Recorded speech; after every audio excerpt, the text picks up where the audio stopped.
I'm Chris Lawrence with your top stories in North Texas. We're learning new details about a deadly shooting that left a 16-year-old student dead.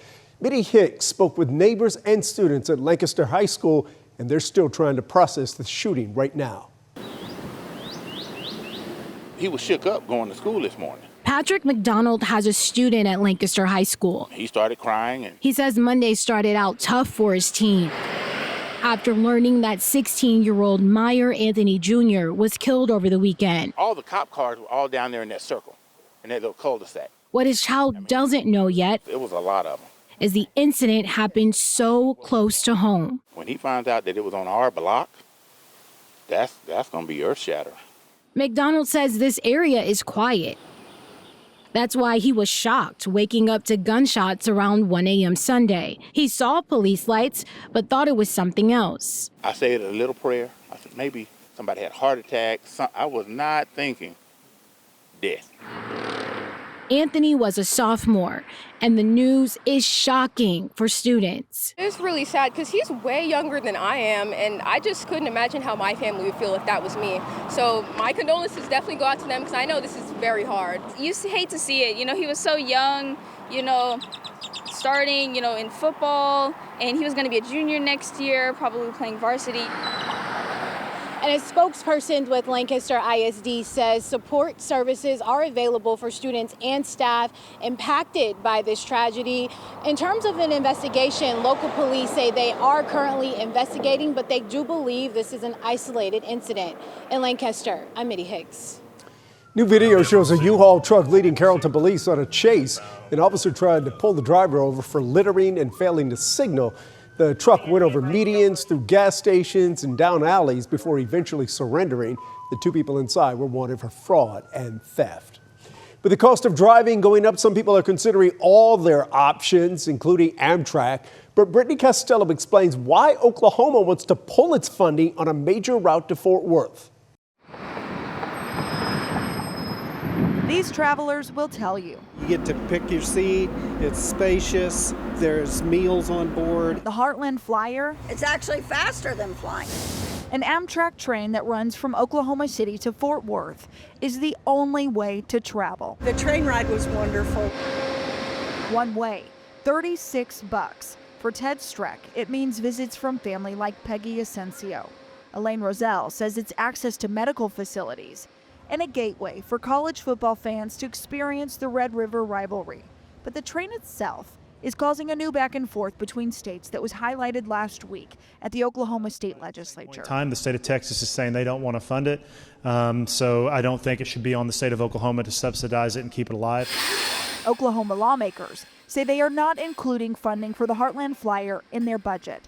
Comes after the state legislature in Texas didn't pass funding for its portion last year. If things don't turn around, I'm guessing that they'll maybe shut down by the end of the fiscal year. The Regional Transportation Council approved emergency funding to cover Texas's portion, but time and money are running out. Peter Lakoti is president of the Texas Rail Advocates. The Heartland Flyer goes away. We're putting 80,000 plus passengers back out on Interstate 35. He says they want to see more trips, not fewer. Same for Gary Landman, who is a rail advocate from Oklahoma. We need all hands on deck now to try to stop this thing. If the Heartland Flyer stops running, That would make me upset. the passengers will pay the biggest price of all. I think it's going to leave an enormous gap.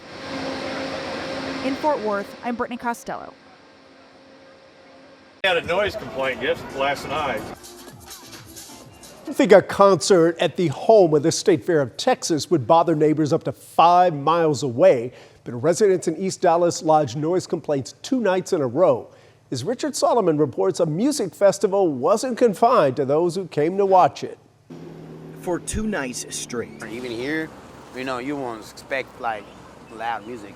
Neighbors of East Dallas and Lakewood heard a steady pounding beat. So this is the first time that it seems like we have an answer for what it was this time. The answer, a music festival 5 miles away at Fair Park. Even businesses heard it. You could hear it all the way on the block, everything. And at the Laboratory DXT shoe store in Lower Greenville, Maxwell Sternwise says it quickly became Sunday's conversation. So it's really cool to see all these new interesting things coming around. Yeah, it might be a little too loud to hear when I can hear it over here, but it's still super cool to see. But not everyone shares that same sentiment. The music came from the Breakaway Music Festival and concerts at Dos Equis Pavilion. Residents of East Dallas and Lakewood took to social media and the Nextdoor app, sharing their frustration. Get to the bottom of it.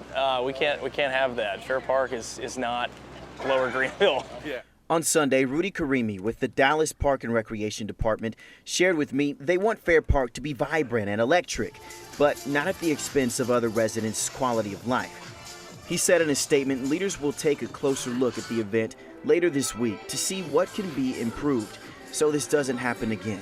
Councilmember Adam Bazaldua said the stage position, which faced open land, and weather played into why the sound carried farther than expected. If they can keep it in Fair Park and find a way to keep the volume a little bit down, then why not? There are no concerts scheduled at Fair Park for Sunday evening, but for many neighbors, the conversation about noise is just getting started. In Dallas, I'm Richard Solomon. We usually think in terms of outward growth, but as Janelle Fort reports, the momentum in Hurst, Euless, and Bedford is turning inward. In North Texas, growth usually gets measured by how far out it stretches. New neighborhoods, new highways, new developments on the edge of the map. But in Hurst, Euless, Bedford, the story is not about the next far-flung frontier.